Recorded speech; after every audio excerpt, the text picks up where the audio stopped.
Basically, all what they're doing is we have actually a new building toy that a couple of my students have worked on, and so it's based on Lego. The idea of Lego is there's these building blocks, and you can make anything you want, but you don't have access to make new Lego pieces.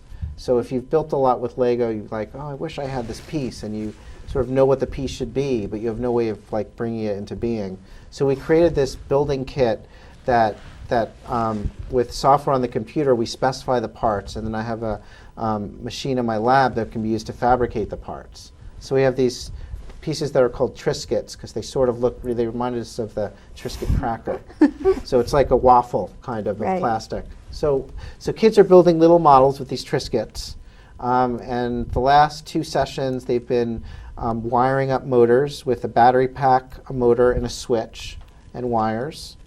And then they've been mounting the motors on these little cars that they've built. That must be so fun. Oh yeah, they love it. Yeah, it is fun. Yeah. Is that part of? I'm sorry. Is that part of their like curriculum, or is it like an after school? It's the extended day program. Oh, cool. Yeah, so the program meets twice a week for an hour, and there'll be like 10 sessions total. I'm going to follow up with Lee's question, and then so what about in your classes? What are some of the innovative robots that they're making now that surprise you? So this semester in my graduate class, we have new technology that's based on a collaboration with Analog Devices, which is another regional like high-tech powerhouse. Right. And I'm working with the Nashville office, Nashville, New Hampshire, and they have a new chip that they're really excited about, and it's called the Blackfin. All like everything has to have a cool name, but it's a microprocessor, and so we created a robotics controller around this Blackfin part. And it's a really powerful microprocessor. So students are doing some advanced programming, and we're going to be doing vision and like robot vision later on in the semester. So it's basically they're doing some like really sophisticated stuff with this hardware. Don't you want to ask what robot vision is? You stole my question. Okay, no, go ahead. What is robot vision? Robot vision is, well, like, so whenever you see Hollywood movies, you see like the robot's point of view, where it like looks like the robot is seeing through a camera and figuring stuff out, like it's tracking objects. Okay. Like targeting, of course, if it's in Hollywood. But that's essentially what it is. So it's a computer program that looks at like image data from a camera and figures out what's going on. So it can be at all levels of complexity, but the basic thing that we do is you can choose a particular color, like pink, and then the program will look for pink and then could say, that's where Lee is sitting. Well, I'd like to thank you for joining us today, Dr. Martin. We've just about run out of time, and Bobby Robbins and Lee Jackson, students, for interviewing Dr. Martin. But thank you for joining us for another segment of Eye on You, and please stay tuned and for 5 o'clock on Monday evenings when we, and they also replay Eye on You at 11 o'clock on Mondays. So thank you very much. Thank you. Thank you.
University of Massachusetts Lowell is a fast-paced, bustling institution in the heart of the Merrimack Valley.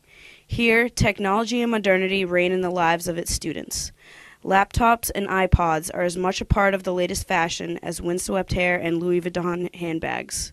Cars line up like military ranks in the vast commuter parking lots. But in the heart of this campus stands a vision of the past, surrounded by office buildings and dormitories.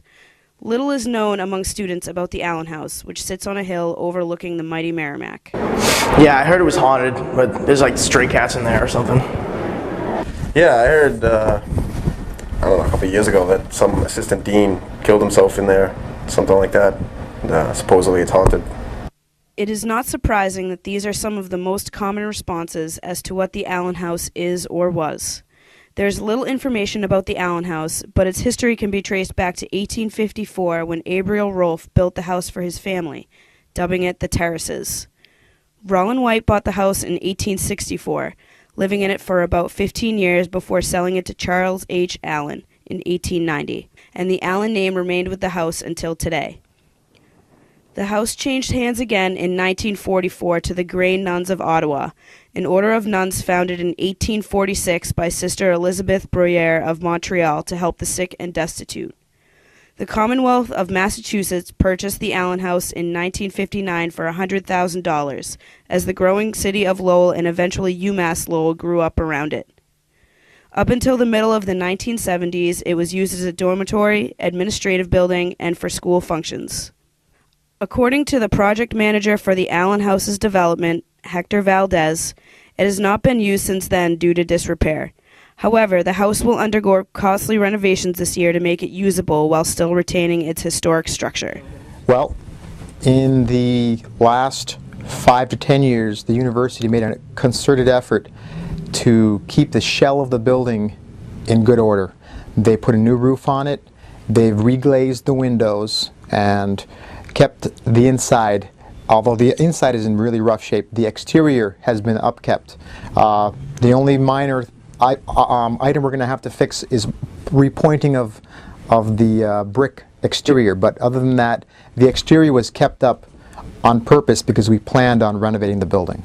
So structurally it's in good shape. Currently the renovations are basically a almost total regut of the inside of the building. We will bring back about 2/3 of the first floor back to its historic type of renovation. The other third will be refinished from what used to be possibly, I think it was used as servant quarters and then bedrooms at one time. That will be renovated to restrooms. But 2/3 of the first floor will have refinished floors as originally built. It will have, the gallery area will have refinished exactly how it was originally designed. We have a large donation that came in from the Spinola family, and they have donated money to have the art gallery named after them. The second floor will be a regut. Everything will be pulled out, walls torn down, re-insulated, new walls. Ceilings in one portion will have a cathedral ceiling in place of the existing ceiling, so it'll make the room appear larger. The current plan through the Vice Chancellor and the Chancellor's office is for the Dean of Arts and Sciences, currently Dean Charlie Carroll, will be in an office in here along with his administrative staff. The cost estimate for renovations of this building run about $1.5, $1.6 million. But because the building has a historic value and it's special on campus, it's a unique building, we are making the effort to make this building, bring it back up to its glory of the past. Construction to restore this historical building will begin this year, and the building will be handicap accessible. But no matter who you ask, the main goal in this project is to preserve a semblance of the past and the history of the UMass Lowell campus.